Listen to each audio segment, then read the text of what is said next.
फैज भाई, एक वीडियो में देख रहा था, एक मौलाना थे कहीं के, वीडियो में बोल रहे थे यूट्यूब पे कि हूर बड़ी सुंदर होती हैं। क्या हूर होती हैं, कितनी सुंदर होती हैं, और क्यों मुसलमान मतलब कुछ लोग जो हूरों के लिए बम से फट जाते हैं, घटनाएं कर देते हैं, ऐसा क्या उनको बताया जाता है कि हूर कितनी सुंदर होती हैं? वास्तविक क्या होती हैं हूर? क्या पूरा किस्सा है इनका? देखिए, अब हूर क्या होती है वो मौलाना लोग तो कहते ही हैं। देखो, हाँ। किसी को मैनिपुलेट करना हो, किसी का दिमाग ख़राब करना हो, तो ऐसी कहानियाँ सुना देते हैं जिससे नया नया जो जवान लड़का हुआ है वो अच्छा, भी वास्तव में हूर होती हैं? मैं बता रहा हूँ। वास्तव में हूर होती है ना, क्यों नहीं हाँ। होती है हूर। कैसी होती है? इस्लाम का कंटेक्स्ट जो है वो सही कंटेक्स्ट में समझने की आवश्यकता है। हाँ। देखो, उस बात को समझना। हम्म। इस्लाम में कहा गया रब्बना आतना फिद दुनिया हसनतों व फिल आखरते हसनतों वक़िना अज़ाबन नार। हम्म। यानी कि पहले दुनिया संवारो, हम्म। रब्बना आतना फिद दुनिया हसनतों व फिल आखरते, फिर आखिरत संवारो। हम्म। तो पहले दुनिया क्या है? तो कहा गया माँ हम्म। के कदमों में जन्नत है। हम्म। और हूर कहाँ पे है? जन्नत में है। हम्म।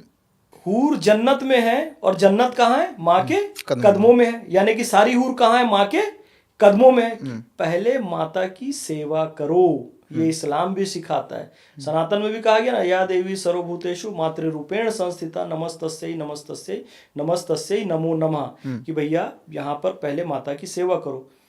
अब पैगंबर हजरत मोहम्मद सल्लल्लाहु अलैहि वसल्लम से हजरत उम्मे सलमा जो कि उनकी पत्नी थी पूछा हाँ। कि ये बताइए, जन्नत की हूर सुंदर है कि दुनिया की औरत? तो पैगंबर हजरत मोहम्मद सल्लल्लाहु अलैहि वसल्लम ने कहा, बेशक एक ईमान वाली दुनिया की औरत जन्नत की हूर से श्रेष्ठ है। हम्म। अब इसके आगे समझिए, हूर वहां मिलेगी, हम्म। लेकिन हूरों की सरदार कौन रहेगी? हम्म। आपकी पत्नी यहाँ की। अब प्रैक्टिकली देखिए, सच्चाई जो है इस्लाम की वो नहीं बताते हैं। भाई ये है कि आपको 72 ऊँट दे दिए जी जी, 72 सुंदर लड़कियां आपको उस महल में दे दी गई, बता दिया गया, और भैया ये चाबी है, और ये चाबी रहेगी आपकी पत्नी के हाथ में। आपको 72 में से एक भी मिल सकती है, आप कल्पना कर सकते हैं? मतलब सपने। ये सपने दिखाते हैं, और हाँ। बच्चे बेचारे अपने शरीर में बम बांध के खुद को भी नष्ट कर लेते हैं, हाँ। और कई लोगों को मार भी देते हैं। लेकिन इस्लाम में स्पष्ट कहा है कि उन हूरों की सरदार आपकी पत्नी होगी। तो पत्नी के पास वो 72 हूरों के महल की चाबी है, यानी आपको मिलना जुलना नहीं कुछ है। नहीं है। तो इस चक्कर में नहीं पड़िए। इस्लाम बड़ा साइंटिफिक मजहब है। आप दुनिया में ठीक ठाक जिंदगी गुजारें, इसलिए कुछ अच्छी चीजें मोटिवेशन के लिए बताएगी, उसको समझना चाहिए। फैज भाई, तरह तरह की बातें चलती हैं। आपके हिसाब से, एक मुस्लिम के हिसाब से, आप देश में इस्लाम का, मुसलमानों का क्या भविष्य देखते हैं भारत देश में? बहुत उज्जवल भविष्य। और भारत के मुसलमान, और जब हम भारत कहते हैं तो भारतीय उपमहाद्वीप कहते हैं। और भारत, पाकिस्तान, बांग्लादेश। अभी पाकिस्तान में देखिए, जाकिर नायक गया, वहाँ के नौजवानों ने उससे ऐसे ऐसे सवाल किए, उसकी बोलती बंद हो गई। हाँ। जाकिर नायक मानसिक रूप से बिगड़ चुका है अब, अच्छा, ख़त्म है कहानी? खत्म हो चुका है, क्योंकि उसको लग रहा था पाकिस्तान में उसका बड़ा वेलकम होगा, पाकिस्तान में उसका कार्यक्रम हुआ, लेकिन नौजवानों ने ऐसे ऐसे सवाल किए, उसकी धज्जियां उड़ा दी। और पाकिस्तान से भी कई पॉडकास्ट आ रहे हैं, आप देखिए, बड़े प्रगतिशील किस्म के पॉडकास्ट आ रहे हैं। अच्छा। वहाँ के कई सारे विद्वान बहुत अच्छी अच्छी बातें कह रहे हैं, और ये कह रहे हैं कि भैया हमारी जो मूल संस्कृति थी, क्योंकि हमारी जो प्राचीन सभ्यता ना, हड़प्पा की सभ्यता, हाँ। जो सप्त सैंधव की सभ्यता, उसमें से मैक्सिमम पार्ट पाकिस्तान में है। हड़प्पा, मोहनजोदड़ो और ये सब पाकिस्तान में है। तो वो लोग भी, तो भारतीय उपमहाद्वीप के मुसलमानों का भविष्य बहुत अच्छा है।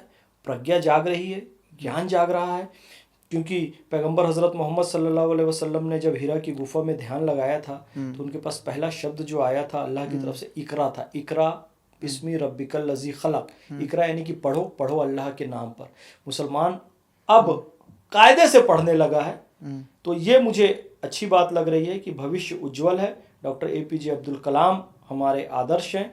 हमारे आदर्श कसाब नहीं हो सकता, कलाम हो सकते हैं, हवलदार अब्दुल हमीद हो सकते हैं, अशफाकुल्ला खान हो सकते हैं, और वो हैं। उज्जवल भविष्य मुसलमानों का। मोहम्मद फैज खान जी, आप चाहते हैं कि भारत एक हिंदू राष्ट्र बने? भारत हिंदू राष्ट्र बने नहीं, भारत हिंदू राष्ट्र है।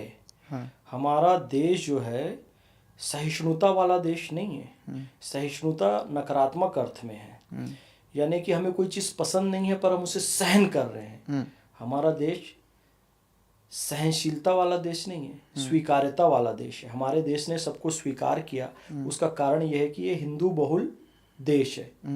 राम राज काहू नहीं व्यापा, दैहिक दैविक भौतिक तापा, सब नर करें परस्पर प्रीति, चलही सुधर्म निरत श्रुति नीति। राम राज ऐसा है जहाँ किसी को कोई कष्ट नहीं होगा। तो इसलिए आप जितने भी लोग यहाँ पर आए, देखिए भारतीयों ने स्वीकार किया, क्योंकि भारत मानसिक रूप से हिंदू राष्ट्र है और हिंदुत्व में स्वीकार्यता का भाव अधिक है। इसलिए पारसी भी आए, हिंद यूनानी आए, पहलव आए, अफगान आए, अपना इब्न बतूता अफ्रीका से आया, वैनसेंग फाहियान इत्सिंग चीन से आए, इन सब का स्वागत, अलबरूनी सऊदी अरब से आए, इन सब का स्वागत भारत में हुआ। यहाँ की संस्कृति में रचे बसे।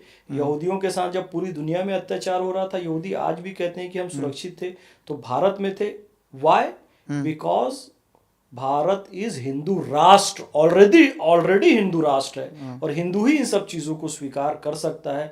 वो चार्वाक दर्शन को भी मानता है जो ईश्वर को नहीं मानता है, वो जैन बौद्ध को भी मानता है जो वेदों को नहीं मानते हैं, वो वेदों को मानने वाले षट दर्शन को भी मानते हैं, न्याय वैशेषिक सांख्य योग मीमांसा वेदांत, यानी कि सबको स्वीकार करता है ये हिंदू दर्शन, सनातन दर्शन।